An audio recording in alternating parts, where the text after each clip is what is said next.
Business में growth के लिए आप जो भी काम कर रहे हैं उसमें ग्रोथ के लिए कहीं ना कहीं आपका हेल्दी रहना बहुत जरूरी है।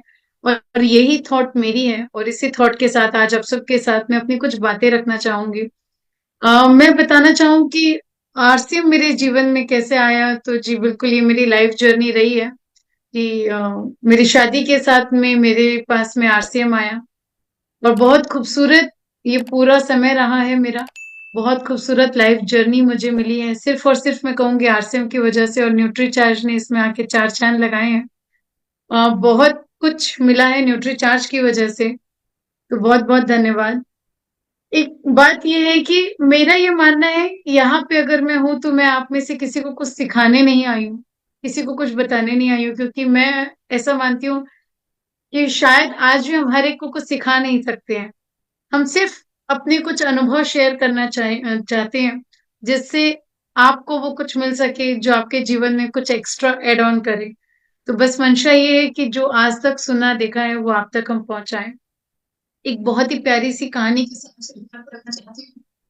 एक फकीर ने एक कहानी सुनाई।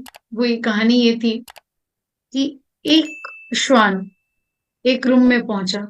बड़े गुस्से में था वो श्वान, बहुत ही गुस्से में। कंटिन्यू भौंक रहा था, कंटिन्यू भौंक रहा था। जैसे ही वो एक रूम में पहुंचा, उसने रूम में देखा कि चारों तरफ श्वान उस पे भौंक रहा है। चारों तरफ। उसे ये समझ नहीं आया था कि वो जहां पहुंचा है वहां चारों तरफ मिरर लगे हुए हैं, ग्लास लगे हैं, आईने लगे हैं। जानता नहीं था। कंटिन्यू भौंके जा रहा था, कंटिन्यू कंटिन्यू। और गुस्सा हो रहा था कि ये सारे मुझ पे भौंक रहे हैं, मैंने किया क्या है, ये जो मुझ पे ही इतना उल्टा गुस्सा हो रहे हैं। उसका गुस्सा और बढ़ते जा रहा था। इसी गुस्से में उसने वहां पे मिरर पे मारा और वहां से चला गया। उसके जाते ही वहां एक दूसरा प्यारा सा एक और आया पपी। बड़ा खुश था, मुस्कुरा रहा था। चारों ओर उसने देखा, हर कोई उससे मुस्कुरा कर बड़े प्यार से देख रहे थे। जितने भी लोग थे ना, बड़े खुश थे। जितने भी लोग कह रहे हो, सॉरी, जितने भी श्वान वहां थे उसे देख के बड़ा खुश हो रहे थे, और ये देख के वो और प्रफुल्लित हो रहा था, और खुश हो रहा था। उसे बड़ा मजा आ रहा था कि ये कितनी अच्छी जगह है, यहाँ मैं कहाँ आ गया हूँ ना, कि यहाँ आते ही सब मुझे देख के खुश हो रहे हैं। वो देख के जितना वो खुश होता उतनी ही चारों तरफ के उस ग्लास में बाकी के जो श्वान थे वो भी उसे देख के खुश होते। उसे बड़ा अच्छा लगा और वो खुश होते होते गया, और उसने जाके वो जो संत थे उन्हें बताया कि ये जगह बड़ी अच्छी है, क्योंकि यहाँ पे सब मुझे देख के बहुत खुश हो रहे थे। तो संत सोचने पड़ गए कि अभी ये जो श्वान एक और गया ये तो कह रहा था बड़ी बुरी जगह है, क्योंकि यहाँ पर तो सब मुझ पे भौंक रहे थे, गुस्सा हो रहे थे, मुझे आंखें दिखा रहे थे, डरा रहे थे। कैसी जगह है ये। जैसे ही संत उस जगह पहुंचते हैं तो उन्हें सारा माजरा समझ आ जाता है कि कौन सी और कैसी जगह है ये वही जगह है जो हमारे मन की है। इसीलिए हमारा मन हुआ करता है, हम जिस तरह से यहाँ पहुंचते हैं सामने वाले हमें वैसे ही नजर आते हैं। अगर हम जोश में गुस्से में चिल्लाते हुए झगड़ते हुए पहुंचते हैं तो हमें ऐसा लगता है हर कोई हमें सिर्फ इसी तरह से देख रहा है, इसी भाव के साथ देख रहा है। शायद उनके मन में और कोई भाव नहीं है। ये सारे लोग बस गुस्सा होते बैठे हैं हम सबसे। लेकिन वहीं अगर हम फूलों का ये गुलदस्ता लेकर पहुंच जाएंगे तो ना जाने क्यों ऐसा लगेगा सब बहुत खुश हैं, सब बड़े प्रसन्न हैं। ये फूल जो मैं लाया हूं पता नहीं क्यों ऐसा लग रहा है कि सब बस इस फूलों की तरह ही मुस्कुरा रहे हैं। ये जगह कोई और नहीं है साथियों, ये हमारे मन की जगह है। वो मन है हमारा। हम वहां जैसे पहुंचते हैं ये पूरी दुनिया, ये पूरी कायनात हमें वैसे ही नजर आने लगती है। ये हम पे निर्भर करेगा, हम इसे आगे कैसे सोचते हैं। आप क्या सोचते हैं, कैसे देखते हैं इस पूरी दुनिया को, ये अब हम पे निर्भर करता है। तो आज जितने भी साथी यहाँ बैठे हैं इन फूलों की तरह मुस्कुराते अपने जीवन में उन अच्छी चीजों को याद करते बैठे जो कि हम सुबह सुबह गुरुकुल में आभार प्रकट करते हुए सोचते हैं, देखते हैं, जानते हैं। बस उतनी ही बातों को याद करें और उसी तरह से अगर हम सोचने लगें तो बहुत आसान हो चुका रहेगा। क्योंकि आसान होने के लिए मैं एक बात आपको, एक बहुत ही प्यारा उदाहरण मुझे लगता है, ये जो आपको एक पिक्चर दिख रही है, ये नौ ग्रह की पिक्चर है। हम सब ने नौ ग्रह सुने हैं। पहले कहे जाते थे नौ ग्रह होते हैं। धीरे से कहा गया कि इन नौ ग्रहों में अब प्लूटो को शामिल नहीं किया जाएगा। क्यों? क्योंकि वो साइज में बड़ा छोटा है, बहुत दूर है, बहुत दूर है, साइज में छोटा है, ग्रह जैसा नहीं है, इसका साइज उतना नहीं है कि हम इसे ग्रह मान लें। तो ये, मैं ये सोचती हूँ, क्या प्लूटो को बुरा नहीं लगा? प्लूटो को तो सूर्य के चारों ओर चक्कर काटना बंद कर देना चाहिए था। अचानक से उसे कह दिया कि ग्रह ही नहीं हो तुम, ग्रह ही नहीं हो। अब तो चक्कर क्यों काटूं? क्योंकि ग्रह का तो काम था कि वो सूर्य के चारों तरफ गोल गोल गोल गोल चक्कर काटते रहे। अब क्यों काटूं मैं चक्कर? लेकिन क्या प्लूटो ने ये कुछ भी करना छोड़ा? बिल्कुल नहीं। आज भी प्लूटो वहीं के वहीं है जहां वो पहले कभी हुआ करते थे। उन्हें कोई फर्क नहीं पड़ता। इस पूरे ब्रह्मांड में, इस छोटी सी धरती पे, एक छोटी सी जगह पे, एक छोटे से आदमी ने, एक साइंटिस्ट ने कह दिया, ये पूरी एक मैं कहूंगी एक पूरे के पूरे सोसाइटी जो साइंटिस्ट की होती है, उन्होंने मिलकर डिक्लेयर कर दिया कि प्लूटो ग्रह नहीं है। इससे ना प्लूटो को कोई फर्क पड़ा, ना इस ब्रह्मांड में कोई अंतर है। क्यों हम में ये अंतर आ जाता है कि जब कोई कहता है कि आपका काम थोड़ा कम सराहनीय है, थोड़ा सा छोटा रह गया, हम बड़े गुस्सा होकर बैठ जाते हैं, हम सोचते हैं अब नहीं करेंगे। तो हमें सीखना चाहिए प्लूटो से कि हमें अपना काम करते रहना है। भले भले ही कोई कुछ भी कहे, हमें अपने ग्रोथ को, अपने काम को, अपने द्वारा जो भी अभियान में हमने सोचा है, हमें उसमें पीछे नहीं हटना है। आज नहीं तो कल सफलता हमारी रहेगी। क्योंकि ये जो जीवन है पूरा, ये पूरा का पूरा जीवन अगर मैं कहूँ तो दो ही चीज के बीच में चलता है। दो दो लेटर है, सिर्फ दो लेटर है जिनके बीच में पूरा जीवन है। इस एबीसीडी की अगर मैं पूरी बात करूँ ना, तो उनके बीच का सिर्फ ये दो लेटर है। पहला लेटर है बी और दूसरा लेटर है डी। सोच रहे होंगे अभी बी और डी क्या आ गया? ये है बर्थ और एक है डेथ। सिर्फ दो लेटर जिनके बीच में हमारा जीवन चल रहा है, हमारे जन्म से लेकर मृत्यु तक, इतना ही तो हमारा जीवन है। उससे आगे का कुछ है क्या? इसी के बीच में कुछ जीना है और निकल जाना है। अपने अपने रोल को हमें प्ले करना है। जो जो भगवान ने हमें रोल दिए उतना प्ले करेंगे और फिर चलते बनेंगे। लेकिन इस बी और डी के बीच में ना एक लेटर आता है, और वो लेटर है सी। ये लेटर क्या बताता है? ये लेटर बताता है क्या चॉइस है हमारी, चॉइस जीवन को जीने की। ये जन्म से लेकर मृत्यु तक हमने इस जीवन को कैसे जिया? क्या रोते रोते, या हंसते हुए गुजारा? जो चीज मिली उसमें शुक्राना अदा किया, या जो नहीं मिला उसके लिए रोते रह गए? क्या हमने ऐसा कुछ किया? एक बहुत ही सुंदर एक और स्टोरी है, मेरे दिल के बड़ी करीब। जब भी कभी उदास होती हूँ, कोई चीज ऐसी लगती है कि ये चीज कम है, तो ये स्टोरी जरूर याद कर लिया करती हूँ। और उम्मीद है कि आप सब भी इसे जरूर याद करें जीवन के उस समय पे जब ऐसा लगने लगे कि कुछ कम है। एक बार एक बार कहीं पर एक फकीर थे, एक संत थे। उन्होंने कहा, बताया कि मैं भगवान से बात कर सकता हूँ, मैं उनसे हमेशा बात किया करता हूँ। तो मुझे जो बातें कहनी होती है मैं उन तक पहुंचा सकता हूँ, डायरेक्ट कनेक्शन है मेरा। मैं ये कह सकती हूँ, डायरेक्ट कॉल नंबर था उनके पास, नंबर डायल किया और उनसे बात कर ली। उस फकीर, और वो जो फकीर थे उनसे एक व्यक्ति ने आकर कहा कि बाबा, जाकर भगवान को कहिएगा बहुत दिया, बहुत दिया, अब बस, अब और नहीं चाहिए, इतना ही। तो उन्होंने कहा ठीक है, अब जब मेरी बात होगी तो मैं उन्हें बता दूंगा। वहीं थोड़ा आगे चले तो एक दरिद्र भिखारी जैसे व्यक्ति मिले, और बड़े ही गुस्से में उन्होंने कहा कि आपकी तो भगवान से रोज बात होती है ना, जाकर उन्हें बताइए थोड़ा मेरा ध्यान दे, मुझे भी कुछ दें। क्या दिया क्या है मुझे? कुछ भी तो नहीं दिया। तो फकीर ने कहा सही है। उनको देखकर वो चले भगवान की तरफ और उन्हें कहा, भगवान जी, 2 लोग मिले मुझे। एक तो वो व्यक्ति जो वहाँ के वो सेठ है ना, उन्होंने मुझे कहा कि भगवान को कहिए कि मुझे और ना दे। बहुत दे दिया है अब और इससे ज़्यादा की ज़रूरत नहीं है मुझे। तो भगवान ने कहा तो उन्हें कहना कि शुक्रिया अदा करना बंद कर दें।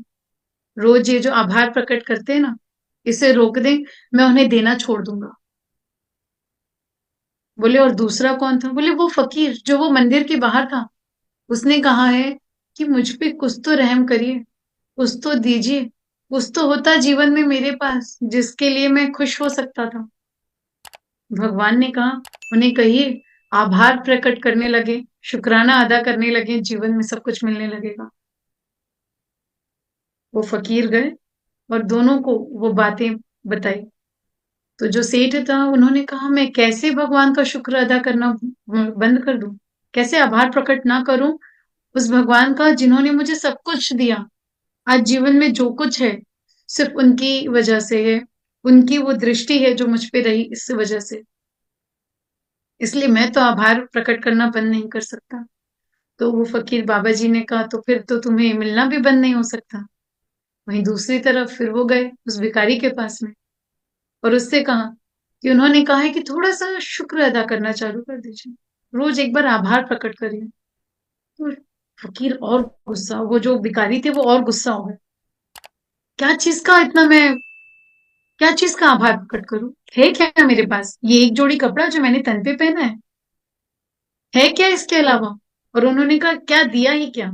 और गुस्सा होकर आगे बढ़ गए और जैसे ही वो गुस्सा में आगे बढ़े वो जो शरीर पे एक कपड़ा था वो भी हवा के साथ एक घड़ी में खिंच के चला गया।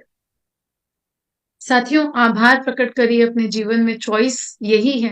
अब कैसे जीवन जीते हैं, क्या करना चाहते हैं? बहुत कुछ दिया है भगवान ने उसे, देखें आपका ये जो पूरा शरीर है, मैं कहूंगी ये शरीर करोड़ों का है। आपके 2 हाथ, 2 पाँव, किडनी, दिल, आप क्या चीजें सोचेंगे? आंखें क्या नहीं है जो भगवान ने आपको नहीं दिया? किसी की किडनी ट्रांसप्लांट के लिए जाए ना, तब पता चलेगा कि कितना पैसा लगता है। और हार्ट ट्रांसप्लांट के लिए तो सोचेगा भी नहीं, जल्दी से मिलता भी नहीं है और कोई देता भी नहीं है। तो जो उन्होंने हजारों लाखों करोड़ों की चीज हमें दी है, खुश होइए कि किसी ने नेमत वो इतनी दिखाई कि हमारे पास जो सबसे अच्छा हो सकता था वो उन्होंने हमें दिया है। चॉइस रखिए साथियों, जीवन में आपके पास चॉइस है, ये जीवन मिला है। खुश होने का हमारे पास कारण दिया है ऊपर वाले ने, ये बहुत ही खूबसूरत कारण है। आपके पास खुश होने के बहुत से कारण हो सकते हैं। आपको अगर पसंद है लिखना, आप लिखिए। आपको खेलना पसंद है, आप खेलिए। पढ़ना पसंद है, पढ़िए। आप अगर अपने दोस्तों से मिलके खुश होते हैं ना, तो वो भी कर सकते हैं। हर छोटी छोटी सी चीजें भगवान ने ऐसी बनाई जिसमें आप खुश हो सकते थे। आप हो सकता है आपके पास कोई क्राफ्ट बहुत अच्छा हो, आप बुनाई अच्छी करते हो, सिलाई अच्छी करते हो, ऐसा कुछ भी हो सकता था। ये नहीं सोचिए कि कोई क्या कहेगा, क्योंकि ये भी अगर हम ही सोच लेंगे तो वो क्या करेंगे? जिन्हें ये बातें कहनी सोचनी थी, वो क्या करेंगे? थोड़ा ये तो सोचिए। खुश होइए अपने परिवार के साथ बैठकर। खुश होइए कि आपके पास वो समय है, वो जीवन है, वो परिवार है जिसके साथ आप बैठ के खुश हो सकते हैं। आपके पास वो घर है जहां रहकर आप शांति में अपने मन का, अपने जो आपको सुकून देता है ना, वो सारे काम कर सकते हैं। जीवन में आप जो कुछ करते हैं वो किस लिए करते हैं? आप बोलते हैं कार खरीदेंगे, किस लिए? कोई बताना चाहेंगे किस लिए कार खरीदते हैं? कोई बड़ी कार का ड्रीम है, अगर कोई घर का ड्रीम है, ये लेकर क्या होता है? क्या मिलता है हमें? कोई भी हैंडरेस करके इंटरेक्शन करते रहेंगे तो लगता रहेगा कि हाँ सब मौजूद हैं, अकेले मैं ही नहीं बड़बड़ा रही हूँ। कई बार ऐसे मीटिंग्स में ऐसी फीलिंग आने लगती है कि शायद हम अकेले ही बड़बड़ा रहे हैं। तो मैम, किसी को आप अनम्यूट का ऑप्शन दें।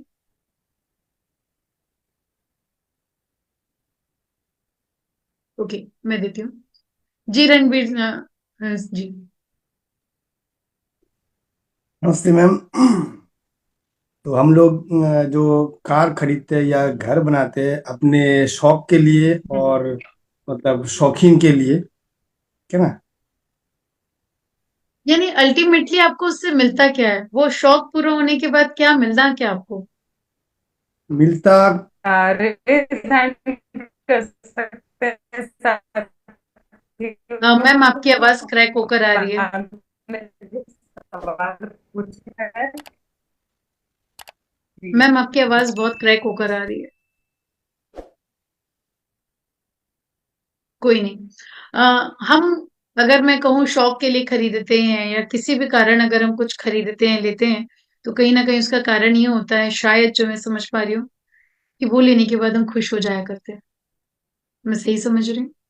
हमने अगर कोई बड़ा घर खरीदा, हमने गाड़ी खरीदी, हमने कुछ कपड़े खरीदे, हमने फोन खरीदा, वो लेने के बाद क्या, हम खुश होते हैं। यानी लाइफ का अल्टीमेट रीजन हमारी जिंदगी में कुछ भी करने का ये है कि हम खुश हो। तो करिए, वो सब काम करिए जिससे आप खुश होते हैं। हर दिन को जीना सीखिए, क्योंकि जब आप उससे लीव लाइफ किंग साइज, ये नहीं होता कि हमारे पास जब बहुत पैसा आ जाएगा तब कहीं जाके कुछ बड़ा खरीद कर हम कुछ बड़ा करके खुश होंगे। ये किंग साइज लाइफ नहीं होती। किंग साइज लाइफ वो होती है जहां हम हर दिन, हर पल को, अपने जीवन को जीना सीखें। हम ये बात समझें कि जिसमें खुशी मिलती है वो आज हम कर पाए, तो हमारी लाइफ होती है किंग साइज की। छोटे थे ना तो बहुत अच्छे थे। ऐसे हम अपने आप को आईने में देख के सोचा करते थे। कोई सोचता था मैं पुलिस बनूंगा, कोई सोचता था मैं डॉक्टर बनूंगी, कोई सोचता था ब्यूटी क्वीन बनूंगी। कोई डर नहीं, कोई तकलीफ नहीं, कुछ भी सोच लेते थे। यानी हमने अपने आप को इंजीनियर, पायलट, या फिर अगर मैं बात करूं तो अपने आप को हम सब ने वैज्ञानिक, तो इतने लोगों ने सोचा और अपने घर में इतनी चीजों का कबाड़ा किया होगा कि मैं वैज्ञानिक बनने वाला हूँ। साइंटिस्ट कौन बनेगा, तो वो मैं ही बनूंगा या मैं ही बनूंगी। मेरे अलावा ये वाला काम और कोई नहीं कर सकेगा। ये हम सबके दिमाग में रहता था। पर बड़े होते होते सपने देखने के लिए भी हमें कितना टाइम लगता है। सोचिए, अगर अगर ये जो न्यूटन थे, इनके ऊपर जब सेब गिरा था तो इनको पता चला था कि ऐसा एक लॉ होता है, धरती में गुरुत्वाकर्षण बल होता है जिसकी वजह से धरती में कोई भी चीज ऊपर से नीचे गिरती है। ऐसे दो तीन तरह के लॉ इन्होंने खोज निकाले थे। एक गिरते हुए सेब को देख के इन्हें पता चल गया था कि भाई हाँ, ऐसा भी होता है। मैं सोचती हूँ अगर ये भी ऐसे आंख गड़ाए मोबाइल में बैठे होते तो हमारा क्या होता, क्या होता हमारा। कैसे पता चलता हमें कि किस तरह से न्यूटन का लॉ काम करता है, कि ऊपर से कोई चीज आई है तो वो नीचे की तरफ क्यों आ रही है, क्यों हवा में नहीं तैर जा रही है, क्यों चंद्रमा पर जाकर या किसी और ग्रह में जाकर हमें अलग तरह से जीवन जीने के लिए सोचना पड़ेगा, वहां पे हवा नहीं है। ये सारी चीजें हमें न्यूटन ने बताई। क्यों? क्योंकि हमारे पास उस समय पे मोबाइल नहीं था, तो न्यूटन हमें ये बात बता सके। लेकिन अगर मैं बात करूं, ये जो पहले वाला हमने अभी ये देखा था, ये बड़ा खास, एक जो हमने स्लाइड देखी कि बचपन में हम कितने प्यार से सपने देखा करते थे। धीरे धीरे आजकल हम वो सपने देखना छोड़ दिए। क्यों? क्योंकि उस सपनों की जगह ने हमारे बच्चों के भी हाथ में जो जगह ले ली है वो ले ली है मोबाइल ने। उनकी आंखों में अब सपनों की जगह वो मोबाइल के सारे दृश्य नजर आ रहे होते हैं। तो कहीं ना कहीं उनके हाथ से अगर हम ये सारी चीजें हटवाएं, छुड़वाएं, और उन्हें ये बताएं कि जब ये छोड़ेंगे और दुनिया को देखेंगे, और जब किताबों से हम अपना रिश्ता जोड़ेंगे, तो हमें बहुत कुछ सीखने को मिलेगा। बहुत ही खूबसूरत ये तरीका है जीवन को जीने का। हो सके तो हमें अपने बच्चों को बताना है, सिखाना है कि किताबों से रिश्ता जोड़ें। क्योंकि किताब वो होती है जहां जब घुसते हैं ना किताब की दुनिया में, ऐसे अजीब व गरीब से घुसते हैं। ये आपको कुछ पीछे से किताब में अंदर जाते लोग नजर आ रहे होंगे, अजीब से, जो ड्रेसअप भी प्रॉपर नहीं है, लेकिन इन किताब आपको एक जेंटलमैन बनाकर बाहर निकाल देती है। क्योंकि ये नहीं करेंगे और मोबाइल में अगर हम लगे रहेंगे, उसी में अपना जीवन निकालते रहेंगे। तो ये बहुत खूबसूरत लाइन है जो मुझे बहुत इंस्पायर करती है कि लोहे को और कोई खराब नहीं करता, उसके खुद का जंग ही उसके खराब होने का कारण बनता है। हम अगर कुछ नहीं करेंगे हम अगर अपनी ग्रोथ के बारे में नहीं सोचेंगे, उसको लेके एक्शन मोड पे नहीं आएंगे, हमारे में लगी जंग ही हमारी टीम को और हमारे बिजनेस को खराब करने का कारण बनेगी। बहुत जरूरी है हमें अब इन बातों के बारे में सोचना। बहुत खूबसूरत है ये चीजें। ऐसे सपने लगभग एक उम्र के बाद हर महिला और हर पुरुष देखने लगते हैं। हम भी कभी जवान थे, हम भी कभी लाखों दिलों की धड़कने थे, लोग हमें भी यूं ही देखा करते थे। ऐसा ही सोचते हैं हम सब। हम ये जीवन सिर्फ ये काश में नहीं निकाल सकते ना कि काश हम वैसे ही दिखते, काश वैसे ही रह जाते। इस काश को भी हम पूरा कर सकते हैं। अगर मैं आपको कहूं ये काश पूरा हो सकता है, ये काश पूरा हो सकता है। और साथ ही ये जो लोग आपको नजर आ रहे हैं, इनमें से जितने भी लोगों को आप सक्सेसफुल होते देख रहे हैं, सीढ़ी चढ़ते देख रहे हैं, हम जब भी कुछ ऐसा इमेजिन करते हैं तो हम सोचते हैं कि ये काफी फिट लोग होते हैं जो इस तरह से आगे बढ़ रहे होते हैं, सक्सेस की तरफ आगे बढ़ रहे होते हैं। ये फिट लोग होते हैं जो इस तरह से आगे बढ़ पाते हैं। हमारी थॉट में हम कभी भी किसी थके हुए हारे हुए इंसान को जो बहुत बीमार हो, हम उसे लीड करते हुए नहीं देख पाते हैं। हम जब भी आंख बंद करके सोचेंगे ना किसी लीडर के बारे में, वो लीडर हमेशा एक हेल्दी इंसान होगा, जिसको एक हैप्पी इंसान होगा, जो खुश भी है, जो हैप्पी भी है, जो हेल्दी भी है। वो इस तरह के इंसान को ही हम सोच पाएंगे एक लीडर की जगह पर। एक, एक ये रिप्रेजेंट करता है, ये व्यक्तित्व एक रिप्रेजेंटेशन है हमारे लिए कि किस तरह से ये लीडर होते हैं। ये हम ऐसा ही सोचते हैं। तो ये सब अगर हम चाहते हैं, ये सब अगर हम चाहते हैं, तो हमें अपनी कुछ आदतें बदलनी चाहिए। हमें अपने जीवन जीने में खुश होने का रीजन खोजना चाहिए। स्वस्थ होने के लिए तो हमारे पास एक बहुत ही शानदार, मैं कहूँ, हमारा साथी है, न्यूट्रीचार्ज। और उसमें भी न्यूट्रीचार्ज वुमन का जो अभी हम 15 करोड़ महिलाओं को स्वस्थ करने का जो अभी हम अभियान लेकर चले हैं, अपने आप में ही बेहद अनूठा और बेहद शानदार है। और आप सबको लगता होगा ना, सबको न्यूट्रीचार्ज वुमन ही क्यों करते हैं, क्यों इतना ज्यादा इसका हम सब बोलते हैं। मैं आपको बताऊं, न्यूट्रीचार्ज वुमन वो लीडर है जो बाकी सारे न्यूट्रीचार्ज के सप्लीमेंट को लीड कर सकता है। अब कैसे? कि बहुत खूबसूरत ट्रेन है। आप सारे प्रोडक्ट यहाँ देखिए, एक के बाद एक, जिस घर में न्यूट्रीचार्ज वुमन जाएगा, ये सारे प्रोडक्ट उस घर में पहुंचने वाले हैं। क्योंकि एक महिला स्वस्थ होगी तो वो अपने परिवार में हर एक को स्वस्थ रखना चाहेगी, हर एक को।